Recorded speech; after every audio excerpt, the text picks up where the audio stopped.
Dr. Erica Jordan Thomas is the founder and owner of EJT Consulting LLC, an education consulting business focused on providing school leaders with quality learning experiences, and Get Launch Consulting, a business development program on a mission to shift the power dynamics in education and disrupt the racial wealth gap by providing high performing educators from marginalized backgrounds with the tools to grow a six-figure education consulting business. Hello, hello, and welcome to the Exceptional Business Podcast. I am so excited to share my guest today, Dr. Erica Jordan Thomas with EJT Consulting. Erica, thank you so much for being on our podcast today. I'm so excited to talk to you today, and I think that you are going to share just so many jewels and just valuable information that I know so many entrepreneurs need to know. So, Erica, thank you for being here. Thank you for having me and also saving my business in many ways, but thank you for having me. I'm excited to be here. Yeah, so how about we just start off, and can you just tell us a little bit about your business? Tell me how long you've been in business. Tell me, what do you do? What services you provide? And just how did you get started? Yeah. So I can share my origin story, which will also help answer the question of my business and what we do. So I am an educator at my core. So I'm a former teacher, former school principal, and I started EJT Consulting in 2017. So about 5 years ago. And at that time, I knew that I was going to be transitioning from my role as a principal because of a variety of environmental things that were transitioning. I had made the decision, all right, this is going to be my last year, but I don't know what I'm going to do next. So I had started my business really kind of as out of a season of transition of like, this can help me sustain, while I figure out the next thing. At the same time, I had also applied to a doctoral program. So I was like, if I'm get into this program, I'm going to have to leave my job, and I still need to be able to cover my expenses and all of that good stuff. So, and within 8 months of starting my business, I had paid off all my credit card debt. I had established 3 months of savings, and I was like, oh, like there's a completely other world of what can be financially possible as an educator. So Mhm. that's what really kind of fueled me to keep going in my business, specifically in EJT Consulting, which is my personal consulting business where I provide coaching and support to school leaders and school districts and also help them with strategy work. Mhm. So in fast forward to February of 2020, when we all know what was happening in the world, we were shutting down because of the pandemic. I, was living in a tiny little grad school apartment by myself in Cambridge, Massachusetts. And now I had all this additional free time. So it's like, you know what? People ask me all the time how they can start their own education consulting business. So I'll just do a webinar, like a free webinar. I'm not going to charge anyone. I'm just going to do it off of just like GP. And within an hour of putting it out online, I had 50 people register. So I was like, oh, okay. So like, this is something people are interested in. And that kind of grew into the business development arm of my company, which is two programs. So we have Get Launch Consulting, which is a 9-month business development program that has a hybrid online curriculum and live coaching components.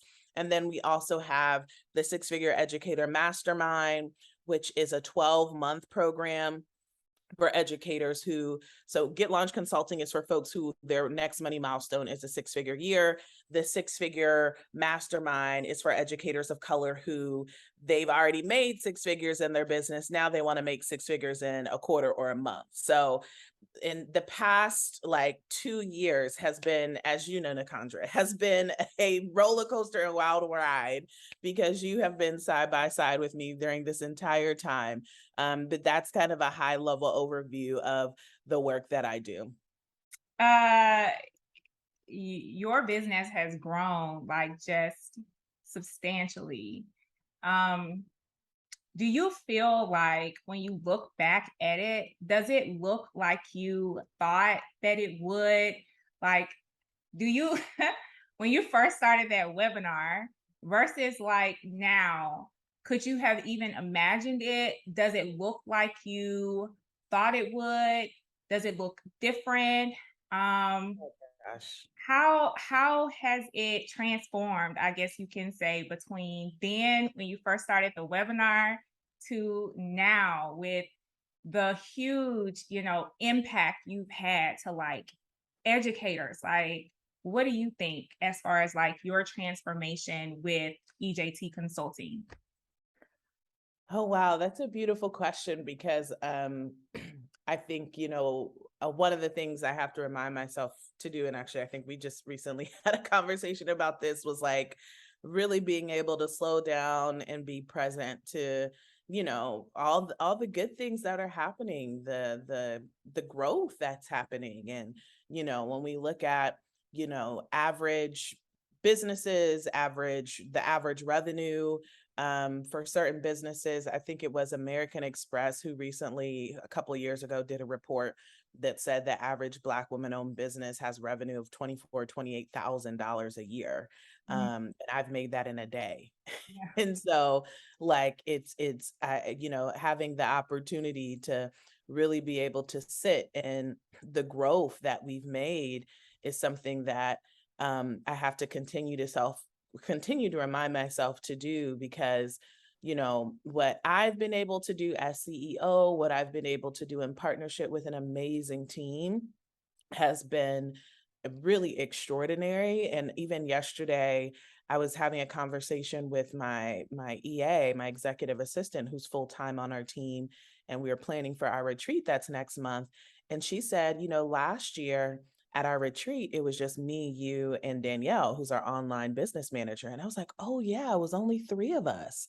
And now our team has doubled. We have a team of six. And I was like, oh, wow. Like, we are growing in such beautiful ways. And, when I think about in February 2020 and even in October 2017, when I first, registered my business and decided to do it, what is current my reality is not what I would have fathomed. Like, even if someone told me to dream really big, I don't even think I would have been able to articulate what is currently the reality for me in my business.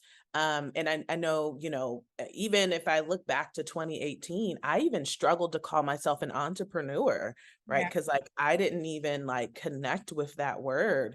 I didn't grow up with the word. It's a word that I didn't see, often describe Black women being described as, when actually now that I am a full-time entrepreneur. And even then I was an entrepreneur. I wasn't full-time in my business, but now I'm full-time in my business. And now that I'm, more connected in the entrepreneurship space, realizing that we exist. There's so many of us that are out here thriving, and oftentimes our stories are suppressed for one reason or another, of where people are more likely to name Mark Zuckerberg than they are to name us, right? Because we're oftentimes not at the forefront of the narrative of entrepreneurship. So when I think back to that time of when I started my business and then like kind of evolved it, I would have not even fathomed at that point in February of 2020. My goal was, all right, I want to continue to help people. And then when I got to November of 2020, which I was going into my last year of my doctoral program, I was like, you know what? I know in my heart this is what I want to do. I just need my head to catch up because I was so scared to go full time in my business. And I even think about some of our earlier conversations of an S Corp election, which I don't know if we're going to go that way. Happy to talk about it. But Nakandra is the reason why I'm an S Corp. And I remember like, I was thinking like, I'm so scared to put myself on payroll. Can you like run numbers for me? Like, I need my brain to like be so clear that like it is undeniable, this is what I need to do. And like you held my hand through that entire process, which is crazy to think was like 2 years ago. But like my goal at that time was like, I just want to be making enough money in my business that taking a job would cause me to lose money. Like, I want it to be that clear that this is what I should do. And sure enough, April of 2021, which is the same month I defended my dissertation, we had our highest revenue month of that at that time, which was $63,000. And so I took that as the sign of like, okay, like I can do this, and I'm not even full time yet. So yeah, I what's happening now is an extreme blessing, and I feel like I'm continuing to up level the ways in which I dream, because I'm finding myself getting signals and signs in so many ways that I'm dreaming too small. Mm, that's so good, Erica. um, Listening to you, how do you feel you got from thought, as far as like this is like completely bigger than what you at first imagined it to be? You've doubled your team, you're still growing. You had a huge event that was wildly successful that I do want you to talk about. um how do you what do you think were the key takeaways? Like, how do you feel you were able to get from point A to where you are now? If there's an entrepreneur or even an educator that's where they can envision where they are now, where you were when you just talked about that, how do you feel you got from like there to here?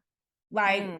there a mindset piece? Was there a like can like what do you think was the key takeaways or even challenges that you think you faced in being able to get from where you were 2 years ago or even back to 2017 to now where you are?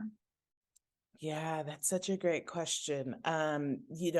Mindset is a huge, huge part of the journey. And I mean, and even, one of the things I say frequently in my program is that like mindset is not a destination, like it's an unending journey, meaning you never fully arrive, like you are consistently doing the mindset work because at every new level of elevation, like there's new things you have to tackle, new beliefs that you have to evolve. And so, for me, you know, thinking it's first off, I just appreciate this moment because it's forcing me to like realize my journey and pathway of like, oh my goodness, I remember a time when I was nervous to charge $100 an hour.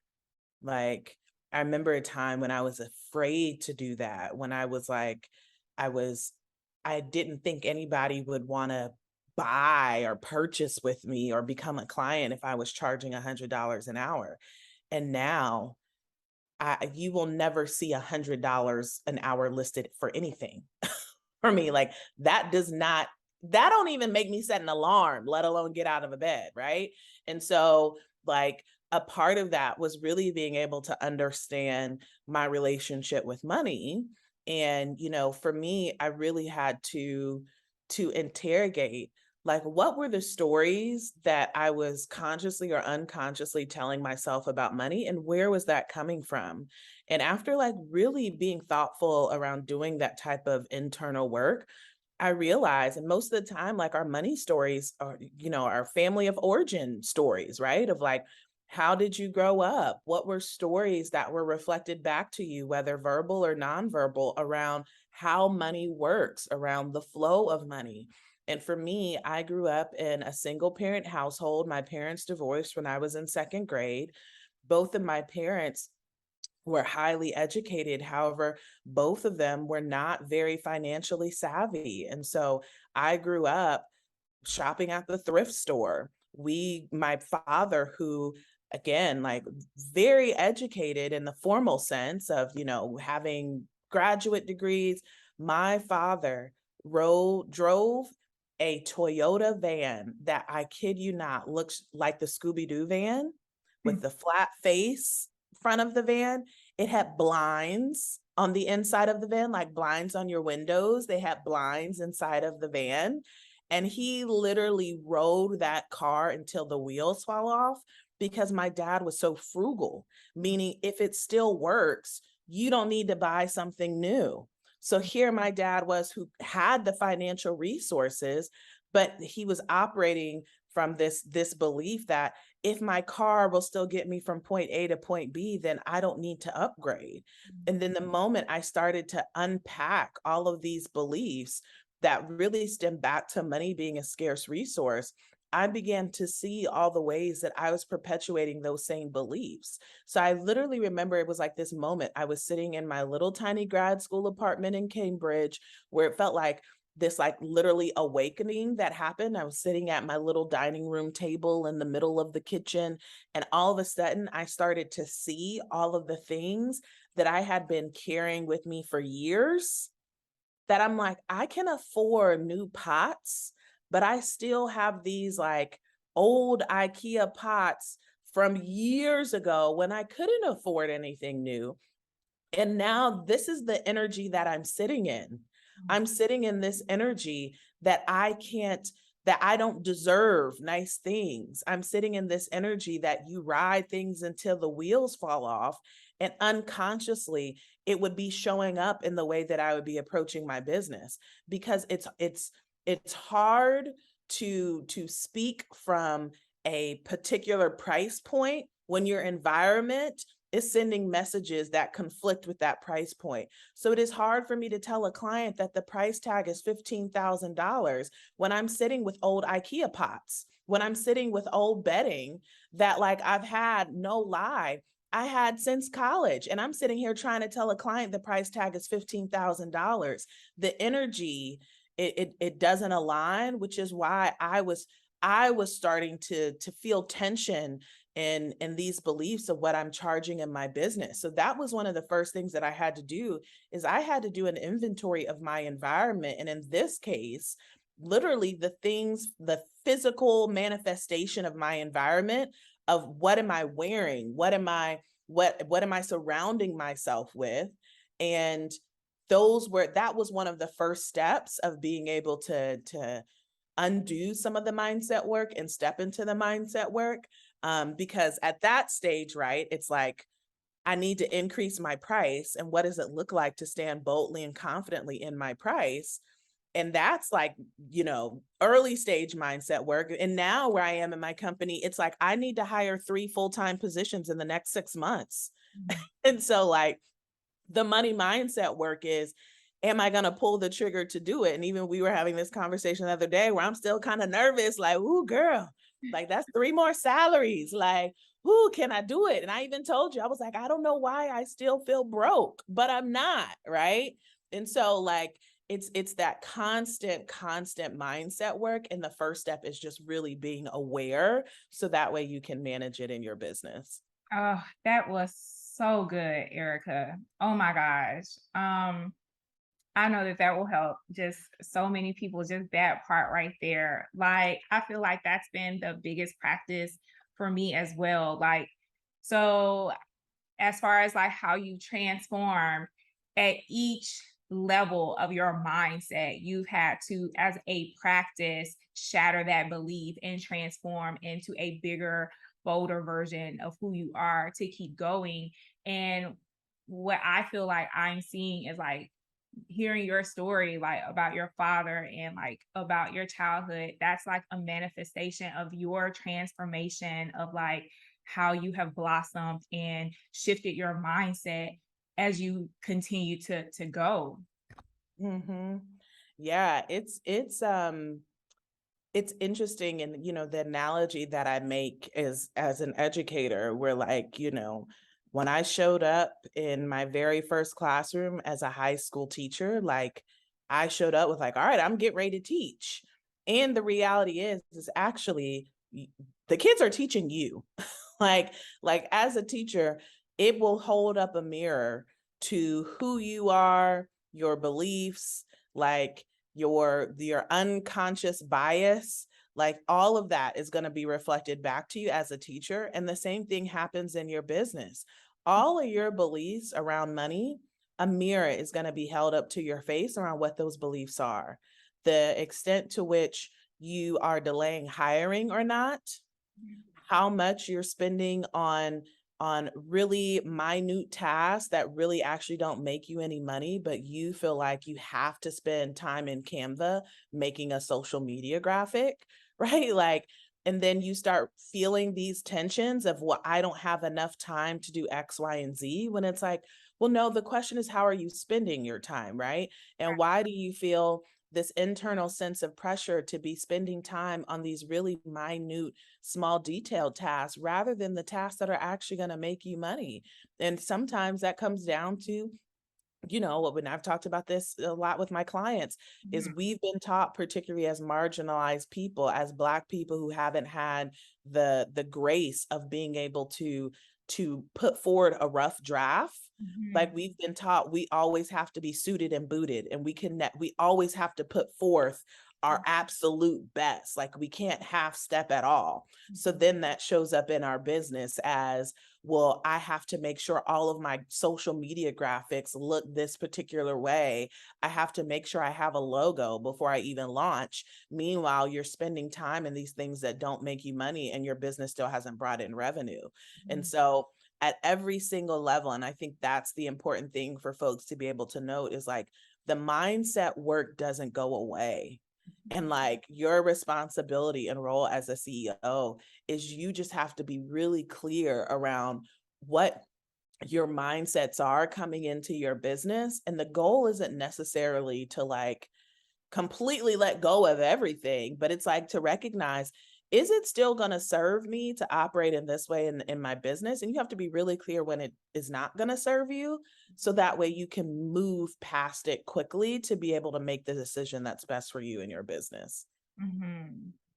Um, so tell me a little bit about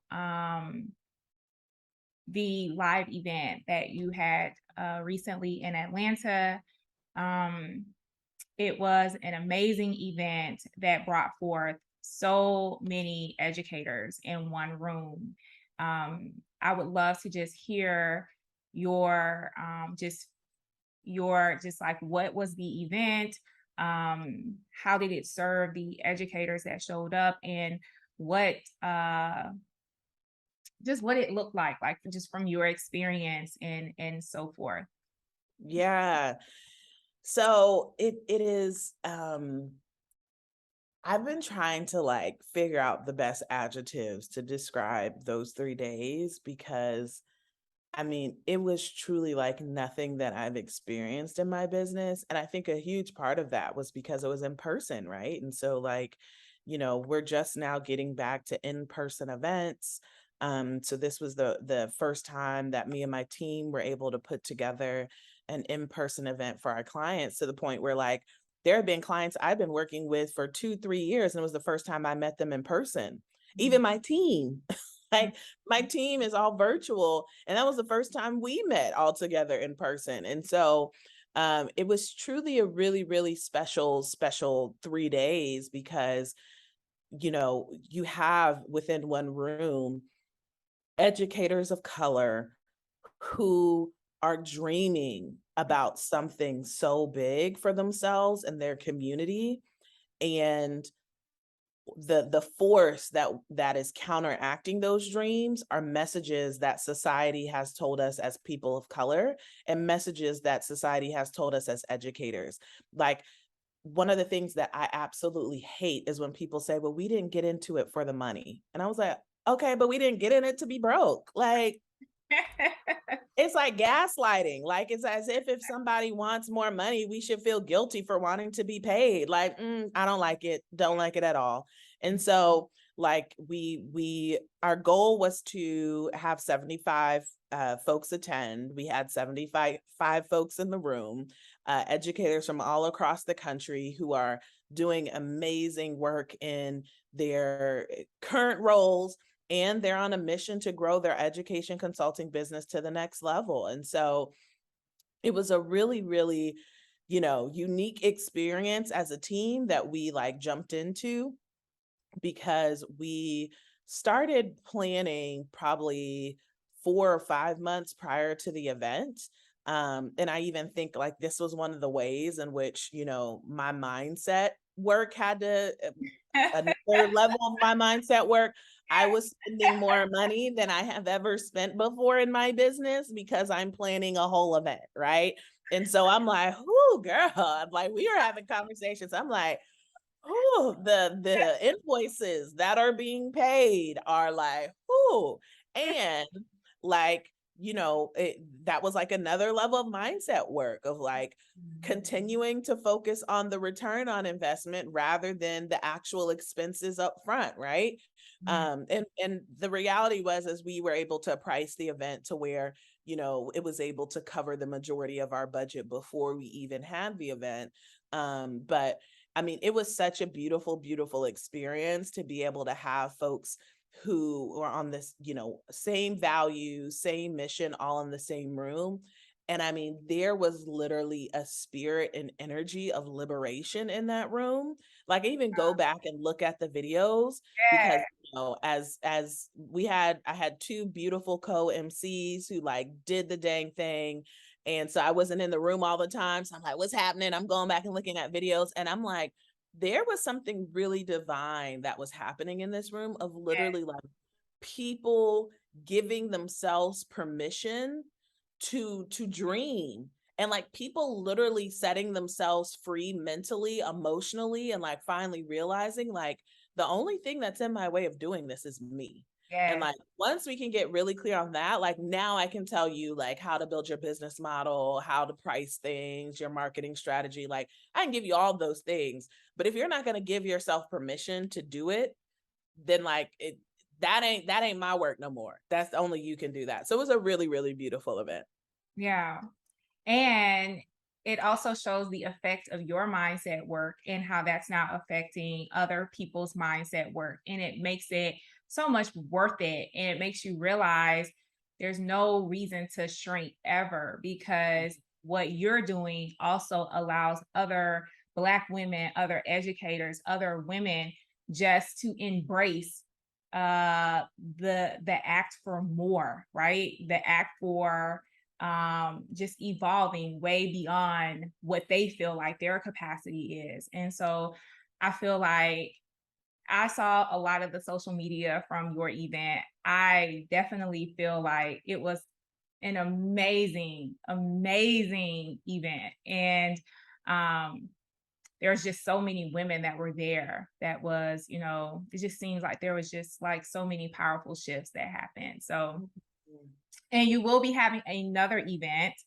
We're Uh, doing it all over again. yeah. Yeah, so that's amazing. So, Erica, so what does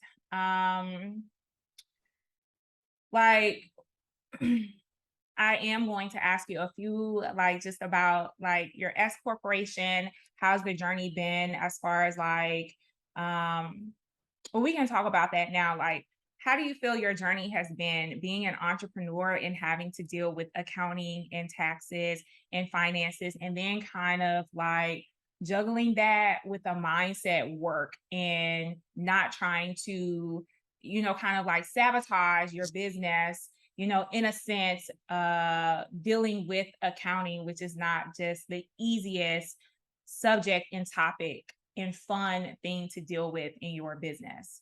Yeah. Oh my gosh. This is such a great question because these are the conversations we don't typically talk about as entrepreneurs, right? Like it's the back end stuff, the financial structures that like if you don't have that right and tight, then you are not only going to be creating a bottleneck in your business, but like your business will crumble like if you don't have those things in place.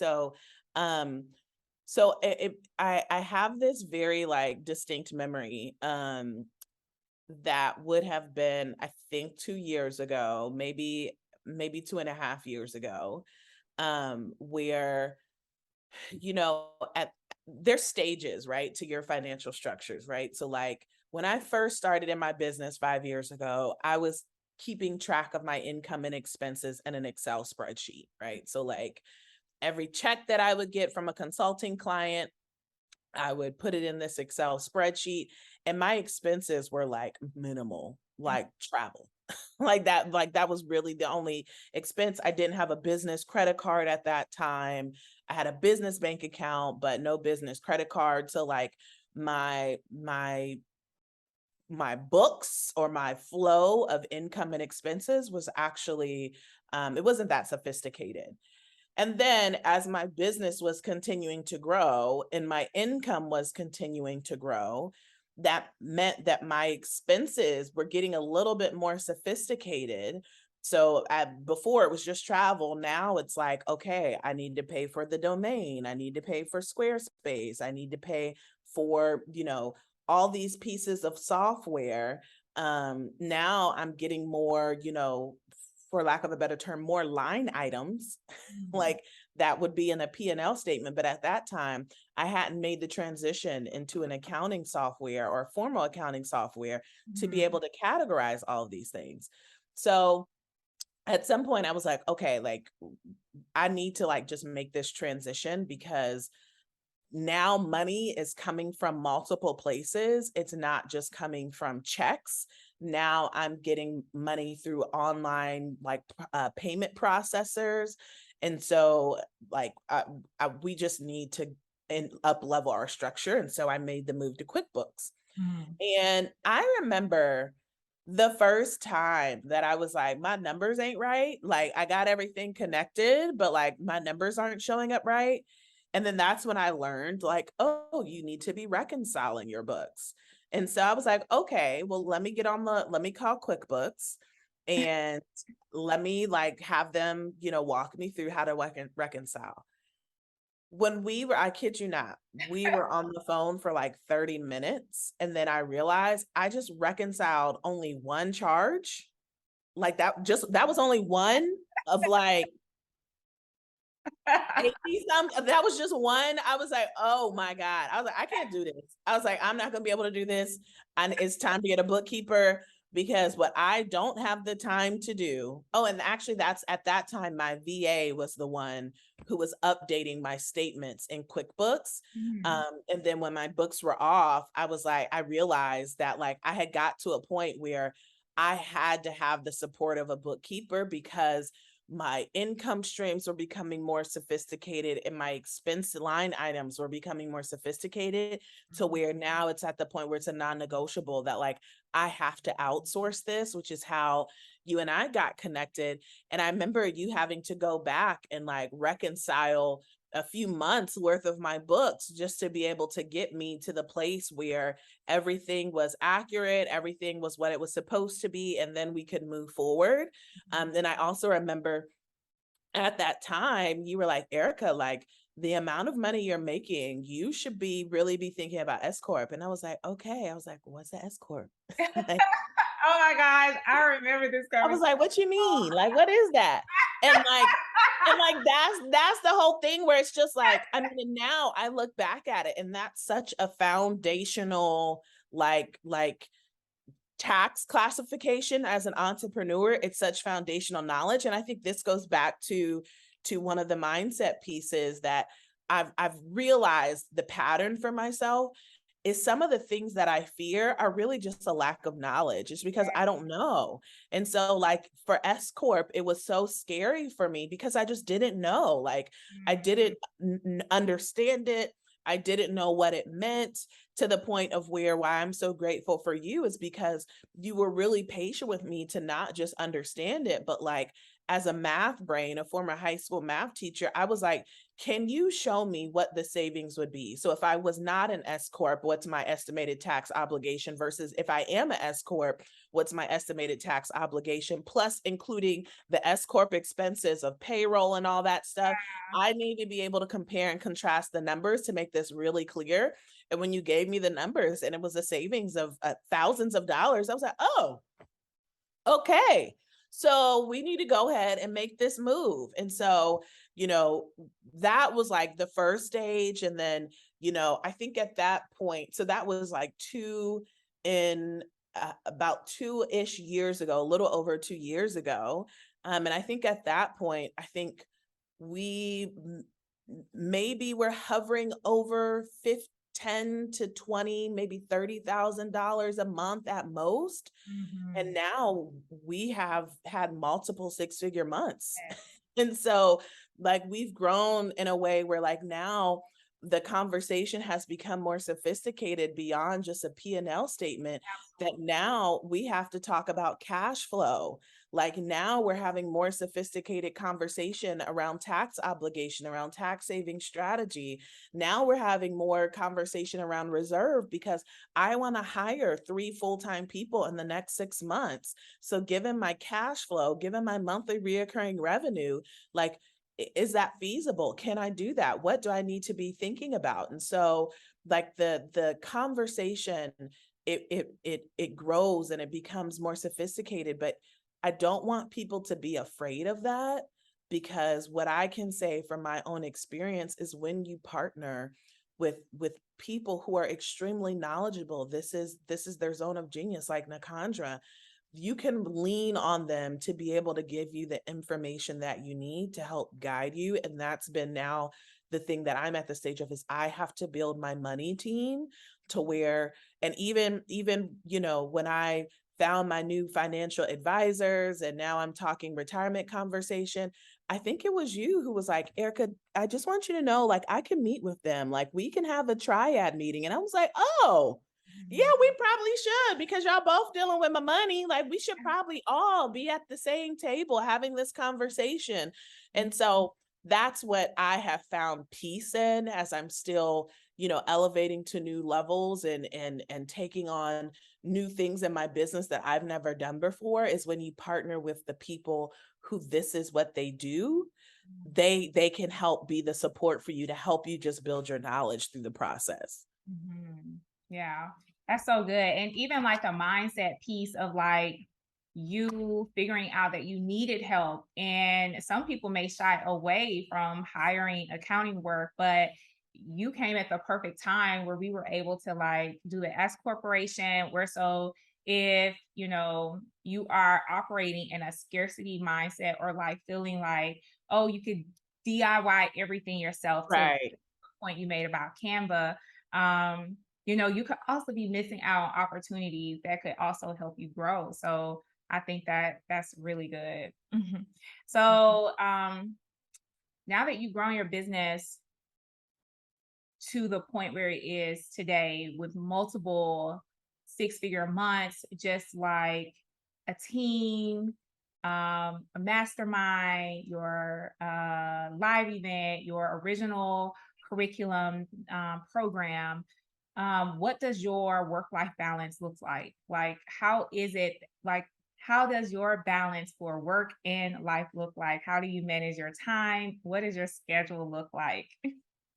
Yeah, so I am not one of those people that has a problem balancing. At all. I don't have a problem taking breaks. I don't have a problem creating boundaries. I will name, though, that, I do believe in such thing as a season of sacrifice. And so, like, how I define a season of sacrifice is, there will be certain ebbs and flows in your business, certain seasons of your business that are going to require you to make certain sacrifices. Mhm. And those sacrifices are going to position you in your business for the next level. And sometimes the sacrifice is time, sometimes the sacrifice is financial resources. You get to determine the sacrifice. But I want to be clear is that, when how I'm talking about, balance, and how I'm talking about the boundaries that I've created, I want to be clear that there's also have been seasons of sacrifice in my business. So, one quick example is when I was in graduate school and I'm building my business, it was just me and a VA. And I knew I wanted to go full time in my business after I graduated. I was writing a dissertation in the middle of a pandemic while building my business. It was a season of sacrifice. And what almost every weekend of my life looked like from that January to April was, almost every other weekend, I was at the Doubletree that was 3 blocks away. Thursday through Monday, I would be writing my dissertation on Friday and Saturday, and then working on my business on Sunday. And then I would go back to my apartment on Monday and work my residency Monday through Thursday. So that was a season of sacrifice for me. And that season of sacrifice positioned my business to be making enough reoccurring revenue that by the time I graduated, I could go full time, right? And after I went full time, I took off 3 to 6 months. And so I just want to be clear, as because oftentimes we say the word balance, which I think creates this misconception that things are 50-50, where Yeah. you get to decide, is it 30-70? Is it 80-20? Is it 40-60? And then the scale slides, right? Like there's certain seasons where you're going hard, 80 in the business, 20% in your personal life. And then it's going to slide to where you're now maybe 40% in the business, 60% in your personal life. The key is that there is the power of choice and you get to choose, and being really clear on your criteria for the choice of when do I need to go hard in my business? When do I need to go hard in my personal life? And how do you set up your business to be able to make the choice that you want to make rather than feeling obligated to make a choice because of any other factor other than what you want to do. Mhm. So, for me, my balance, or my, how I take care of myself, is I have clear boundaries around my schedule of the only days I accept external meetings are Tuesdays and Thursdays. Mhm. Wednesdays are no meeting days. Fridays are no meeting days. Energetically Friday, I am not positioned to be of best use to anybody on a Friday. Mhm. So sometimes I work, sometimes I don't. Most of the time I don't, because to me it's the weekend already. Mondays are internal meeting days where I meet with my team. I have a check-in with my EA. And then one thing I implemented this year was a no meeting week the last week of the month, because energetically I needed the time to just recharge, but also I needed time for the deeper dive CEO tasks. I Mhm. needed that week clear to go take a deep dive through my P&L, to take a deep dive through my credit card statements to see, have I been paying for something I don't use anymore? Yeah.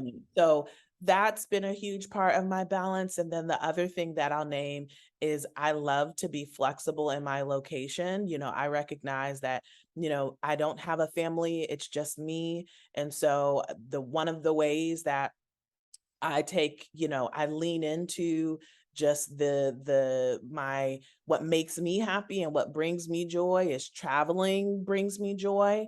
And so I like to be flexible in my location, which meant that last week I was working from Vegas because I wanted to go see Usher.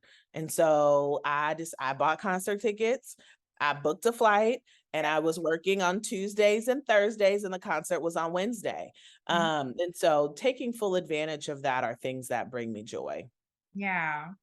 Do you feel like there are any other beliefs that you had to shift to get to where you are today outside of like the money mindset, things like that? And even like any fears and doubts, like were there any other shifts that you feel like you had to make in growing your business outside of, the money mindset piece? Yeah, I think you know, part of and we talk about this in the program, we have our 3 money milestones of a 6-figure year, 6-figure quarter, 6-figure month.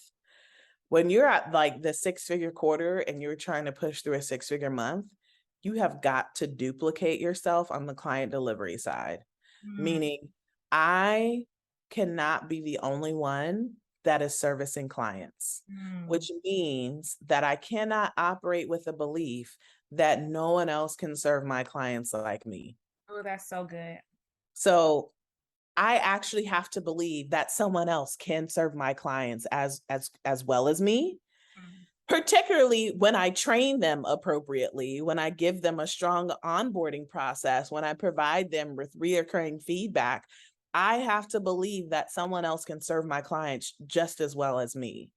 And so that has been, and I will name, given that prior to my business, I was a principal and I had that opportunity experience to practice this belief because I could not be in every single classroom. I had 52 instructional staff members. I couldn't be in 50 classrooms in a week. Like I just couldn't do it. I had to rely on other people.